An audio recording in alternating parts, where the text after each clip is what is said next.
Hello everyone, welcome you all. This is Prabhakar Chouti.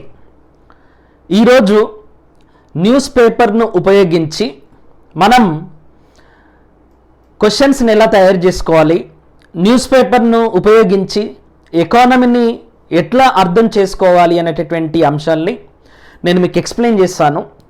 ఎందుకంటే most of the competitive ఎగ్జామినేషన్స్లలో వచ్చేటటువంటి questions either news పేపర్లో వచ్చినటువంటి అంశాలను బేస్ చేసుకొని అడగడము, లేదా న్యూస్ పేపర్లో వచ్చినటువంటి అంశాలను ఆధారంగా చేసుకొని దాని వెనుక ఉన్నటువంటి కాన్సెప్చువల్ ఇష్యూస్ని అడగడం అనేది రెగ్యులర్గా జరిగేటటువంటి ప్రాక్టీస్.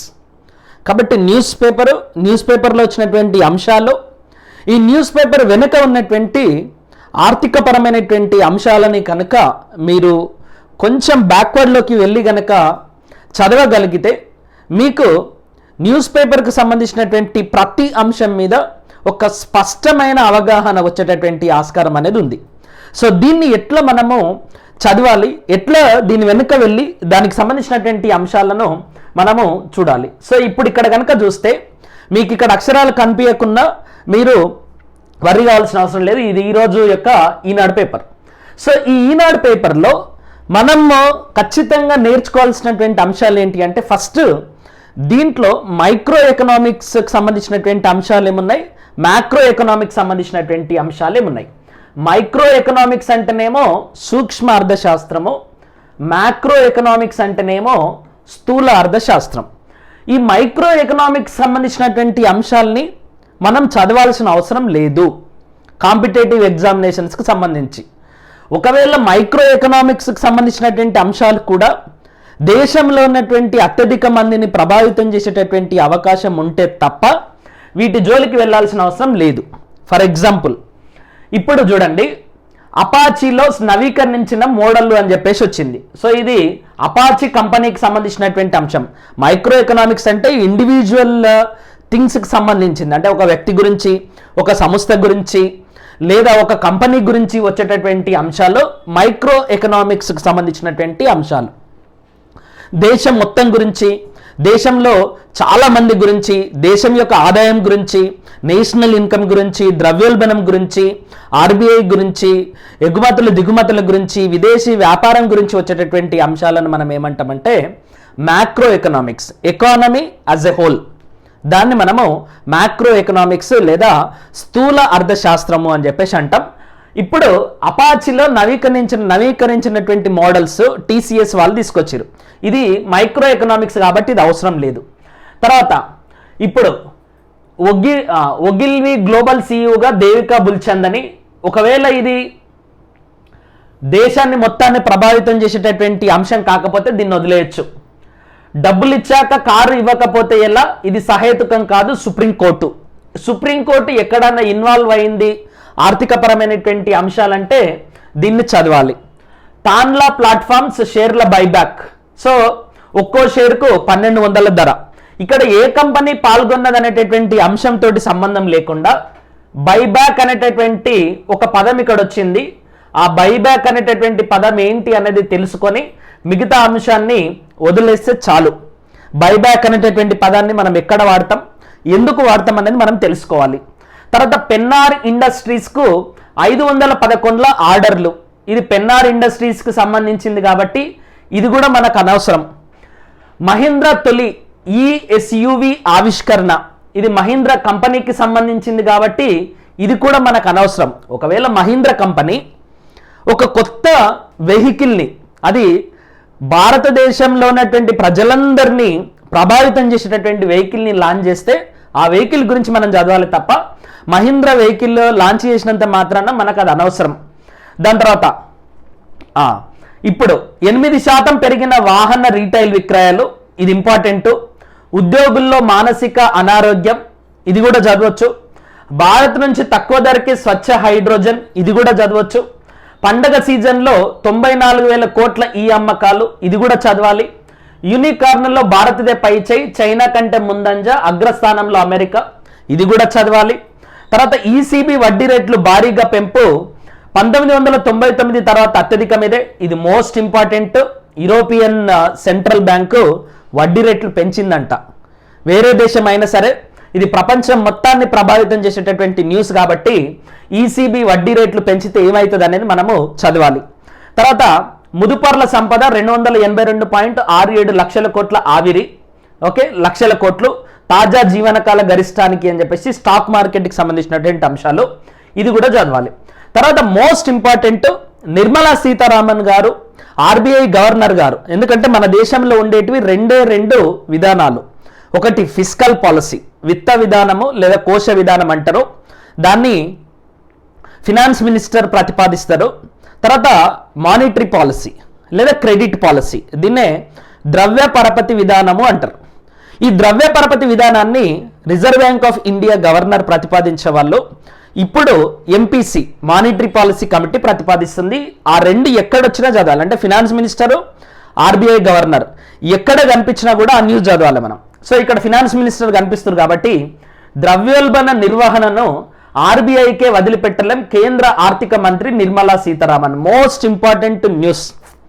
ఈరోజు వచ్చినటువంటి మొత్తం న్యూస్ పేపర్లలో మనం ఖచ్చితంగా చదవాల్సినటువంటి న్యూస్లో ఒకటి ఈసీబీ వడ్డీ రేట్లు భారీగా పెంచారు అనేది ఒకటి, ఎందుకంటే 1999 తర్వాత మొదటిసారిగా పెంచారు.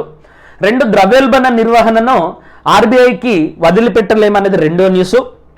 ఇది మోస్ట్, అంటే ఫస్ట్ ప్రయారిటీగా మనము ఫినాన్స్ మినిస్ట్రీకి ఇస్తే, రెండవ న్యూస్గా ఈసీబీని తీసుకోవచ్చు. మూడవ న్యూస్గా పండుగ సీజన్లో ఎందుకు ఈ కామర్స్ అమ్మకాలు పెరిగాయి అనేది మూడవ న్యూస్. యూనికార్న్ హురన్ గ్లోబల్ నివేదిక వచ్చింది, ఇది 4వ ప్రయారిటీ ఇవ్వచ్చు. దాని తర్వాత 5వ ప్రయారిటీ వచ్చేసి రీటైల్ విక్రయాలు పెరిగినాయని చెప్పేసి 5వ ప్రయారిటీ. స్టాక్ మార్కెట్ 6వ ప్రయారిటీ. దాని తర్వాత ఉద్యోగులలో మానసిక అనారోగ్యం 7వ ప్రయారిటీ ఇవ్వచ్చు. ఇంకా మిగతా అన్ని కూడా మీరు చదివినా చదవకపోయినా పెద్దగా సంబంధం లేదు. ఇప్పుడు ఏమేం చదవచ్చు ఏమేం చదవకూడదు అనేటటువంటి అంశాలని మనం ఆల్రెడీ నిర్ణయించుకున్నాం కాబట్టి దీంట్లో ఒక ఆర్టికల్ని తీసుకుంటాను నేను. సో ద్రవ్యోల్బణానికి సంబంధించినటువంటి రిజర్వ్ బ్యాంక్ ఆఫ్ ఇండియాకి సంబంధించినటువంటి ఒక ఆర్టికల్ గురించి ఆర్బీఐ గవర్నర్ గారు ఆర్బీఐకి వదిలేయకూడదు అని చెప్పేసి నిర్మలా సీతారామన్ గారు ఒక న్యూస్ ఇచ్చారు. ఏంటి ఇష్యూ అనేది మీరు కొంచెం బ్యాక్ వెళ్ళాలి. ఈ ఇష్యూ ఏంటి అనేది బ్యాక్ వెళ్ళాలి అని అంటే మీరు ఖచ్చితంగా ఏం చేయాలి అంటే అసలు ఆర్బీఐ ఏం చేస్తుంది, తర్వాత ఫినాన్స్ మినిస్ట్రీ అంటే ఫినాన్స్ మినిస్ట్రీ ఆర్బీఐ చేసేటటువంటి విధానాల్ని మనం ఏమంటామంటే ద్రవ్య పరపతి విధానాలు అంటాం. ఫినాన్స్ మినిస్ట్రీ విధించేటటువంటి విధానాలను విత్త విధానాలు లేదా కోశ విధానాలు అంటాం. ఇప్పుడు న్యూస్ ఏముంది, ద్రవ్యోల్బణ నిర్వహణను ఆర్బీఐకి మాత్రమే అప్పచెప్పలేమన్నది. అంటే ద్రవ్యోల్బణం అనేది మోస్ట్ ఇంపార్టెంట్ వర్డ్ ఇక్కడ. ద్రవ్యోల్బణం ఆమె ఏం చెప్పింది అనేది అనవసరం, ఎందుకంటే ఇష్యూ సేమ్. ద్రవ్యోల్బణము పెరిగితే చెడు ప్రభావాలు ఉంటాయి, మంచి ప్రభావాలు కూడా కొన్ని ఉంటాయి మోడరేట్ లెవెల్లో ఉన్నప్పుడు. అసలు ద్రవ్యోల్బణం అంటే ఏంటి అని అంటే ఇది తెలుసుకోవాలి first. Okay, what is inflation అనేది తెలుసుకోవాలి. ఇన్ఫ్లేషన్ అంటే ఏంటి, ఇన్ఫ్లేషన్ అంటే మీనింగ్ ఏంటి అని అంటే ఒక నిర్దిష్ట కాలంలో సాధారణ ధరల స్థాయిల్లో వచ్చే నిరంతర పెరుగుదలను లేదా వచ్చే పెరుగుదలను ద్రవ్యోల్బణం అంటాం. అంటే ధరల స్థాయిలలో కనుక పెరుగుదల వస్తే దాన్ని ద్రవ్యోల్బణం అంటాం. ఈ ద్రవ్యోల్బణము ఎంత ఉండాలి అని అంటే 2016లో వచ్చినటువంటి reserve Bank of India amendment ప్రకారము ద్రవ్యోల్బణాన్ని ఎట్లా కొలుస్తారు అనేది తెలుసుకోవాలి. ఫస్ట్ ద్రవ్యోల్బణాన్ని కన్జ్యూమర్ ప్రైస్ ఇండెక్స్ను ఉపయోగించి హోల్సేల్ ప్రైస్ ఇండెక్స్ను ఉపయోగించి కొలుస్తారు. ద్రవ్యోల్బణాన్ని అధికారికంగా తీసుకునేటటువంటి ద్రవ్యోల్బణ కొలమానం ఏంటి అంటే సిపిఐ ఆల్ ఇండియా. దీన్నే మనం ఏమనొచ్చు అంటే consumer price index all India లేదా కన్జ్యూమర్ ప్రైస్ ఇండెక్స్ కంబైన్డ్ అనొచ్చు. ఎందుకంటే కంబైన్డ్ రూరల్కు సిపిఐని క్యాలిక్యులేట్ చేస్తారు, అర్బన్కి కూడా సిపిఐని క్యాలిక్యులేట్ చేస్తారు, అర్బన్ రూరల్ను కలిపి ఉమ్మడిగా కూడా సిపిఐని క్యాలిక్యులేట్ చేస్తారు. సో ఈ ఉమ్మడిగా క్యాలిక్యులేట్ చేసినటువంటి సిపిఐనే consumer price index all India అంటారు. ఈ consumer price index all India అనేది 4% ఉండాలి. 4%కి ఎక్స్ట్రాడినరీ సమయంలో +or -2%, అంటే ఎక్స్ట్రీమ్ లెవెల్ కండిషన్స్లలో 6% ఉండొచ్చు, ఇంకా ఎక్స్ట్రీమ్ లెవెల్ కండిషన్స్లలో 2% ఉండొచ్చు. కానీ ద్రవ్యోల్బణము 2% కంటే తక్కువ ఉండొద్దు, 6% కంటే ఎక్కువ ఉండొద్దు అనేది ఇప్పుడు మనం పెట్టుకున్నటువంటి రూలు. అయితే ద్రవ్యోల్బణం మీద ఎందుకు పంచాయతీ అని అంటే, నార్మల్గా ఆర్థిక వ్యవస్థలో ద్రవ్య సరఫరా పెరిగింది అనుకోండి, అంటే మీ దగ్గర డబ్బులు ఎక్కువైనాయి అనుకోండి, డబ్బులు ఎక్కువైనప్పుడు ఏం చేస్తారు, మీరు కొనుక్కోవాలని చూస్తారు, స్పెండింగ్ అంటారు దీన్నే. ఈ కొనుక్కోవడాన్ని చూసినప్పుడు ఆటోమేటిక్గా మార్కెట్లో డిమాండ్ పెరుగుతుంది. ఇప్పుడు ఈ డిమాండ్కు తగ్గట్టుగా సప్లై లేదు అనుకోండి, డిమాండ్ విపరీతంగా పెరిగింది, సప్లై లేదనుకోండి, కరోనా సమయంలో రెమిడెసివిర్ ఇంజెక్షన్ మీద బాగా డిమాండ్ పెరిగింది, దానికి అనుగుణంగా సప్లై లేదు, ఆటోమేటిక్ ఏమైంది, ప్రైస్ పెరుగుతుంది. అట్లా ప్రైస్ పెరిగినప్పుడు ద్రవ్యోల్బణం వస్తుంది. దానికోసం ఏం చేస్తుంది ఆర్బీఐ అంటే, ఈ ద్రవ్య సరఫరాని తగ్గించడానికి ప్రయత్నం చేస్తుంది. ద్రవ్య సరఫరాని తగ్గించడానికి రిజర్వ్ బ్యాంక్ ఆఫ్ ఇండియా చేసేటటువంటి ప్రయత్నాలను మనం ఏమంటామంటే మానిటరీ పాలసీ రివ్యూ అంటాం. ఇది 2 నెలలకు ఒకసారి చేస్తుంది. మానిటరీ పాలసీ రివ్యూలో భాగంగా క్వాంటిటేటివ్ టూల్స్ అంటే ఏంటి, క్వాలిటేటివ్ టూల్స్ అంటే ఏంటి అనేది తెలుసుకుంటే అప్పుడు మీకు సిఆర్ఆర్ అంటే ఏంటి, ఎస్ఎల్ఆర్ అంటే ఏంటి, రెపో రేట్ అంటే ఏంటి, రివర్స్ రెపో రేట్ అంటే ఏంటి, బ్యాంక్ రేట్ అంటే ఏంటి, మార్జినల్ స్టాండింగ్ ఫెసిలిటీ అంటే ఏంటి, ఓపెన్ మార్కెట్ ఆపరేషన్స్ అంటే ఏంటి అనేది తెలుస్తుంది. అయితే ఈ ద్రవ్య సరఫరాను తగ్గిస్తే ద్రవ్యోల్బణం తగ్గుతుంది. Very very simple. మీ దగ్గర డబ్బులు లేవనుకోండి, మీ దగ్గర ఉన్న డబ్బులను తగ్గించగలిగితే మీరు కొనుక్కోవడం మానేస్తారు, ఆటోమేటిక్గా ద్రవ్యోల్బణం అనేది కంట్రోల్లోకి వస్తుంది. ఇంకా నేను కంప్లీట్గా చెప్పట్లేదు, ఒక చిన్న శాంపుల్ చెప్తున్నా.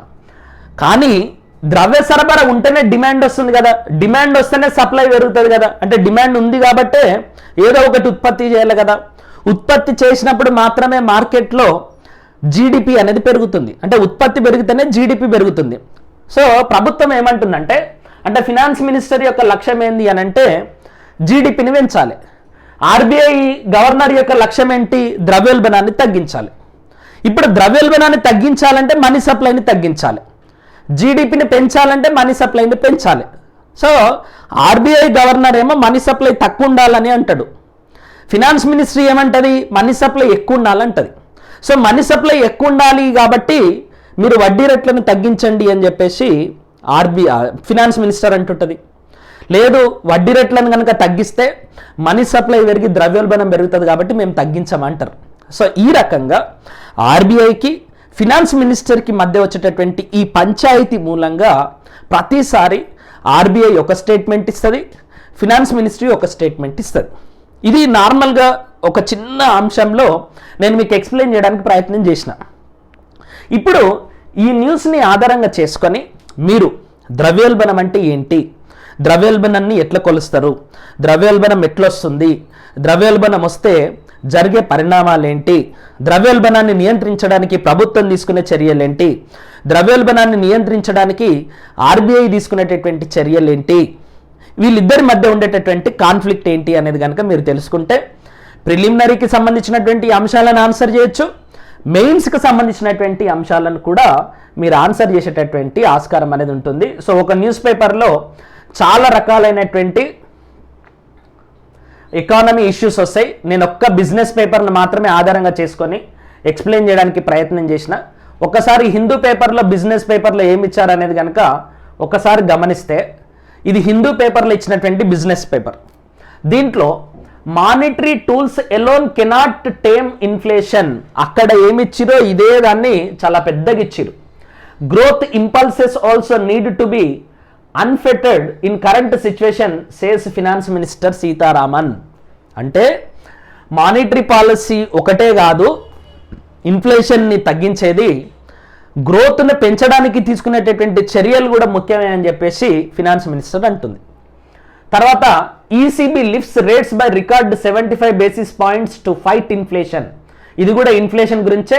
క్రిస్టినా లగార్డే ఫోటో ఇచ్చి ఇప్పుడు ఈ యూరోపియన్ సెంట్రల్ బ్యాంకు వడ్డీ రేట్లు పెంచితే ఏమవుతుంది అని అంటున్నాడు. యూరోపియన్ సెంట్రల్ బ్యాంక్ అంటే ఏంటి, వడ్డీ రేట్లు ఎందుకు పెంచింది, ఆ దేశంలో ఉన్న ఆర్థిక పరిస్థితులు ఏంటి, ఇవన్నీ కూడా మీరు చదివి ఈ ఈసీబీ పెంచినటువంటి రేట్లు భారత్ మీద ఎలాంటి ప్రభావాన్ని చూపిస్తాయి అనేది కొంచెం స్టడీ చేయాలి మీరు.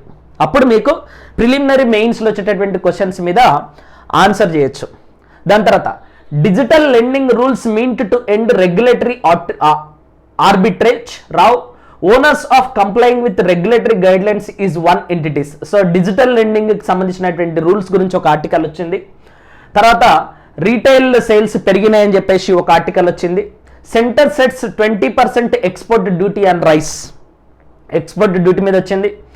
Life insurance premium rose 18% in August. IRDAI Insurance Regulatory Development Authority ఒక నోటిఫికేషన్ ఇచ్చింది. సో ఇవన్నీ కూడా మీరు అంటే ఇర్డాయ్ అంటే ఏంటి, ఇర్డాయ్ చైర్మన్ ఎవరు, ఇర్డాయ్ ఏం చేస్తుంది, ఇర్డాయ్ ఫంక్షన్స్ ఏంటి, ఇర్డాయ్ అధికారాలు ఏంటి అనేవి కూడా మీరు కొంచెం స్టడీ చేయగలిగితే న్యూస్ పేపర్ని ఆధారంగా చేసుకొని మనము చాలా అంశాలలో మరి ఖచ్చితమైనటువంటి క్వశ్చన్స్కి ఆన్సర్ చేసేటటువంటి విధంగా మనం పోటీ పరీక్షలలో తయారు కావచ్చు.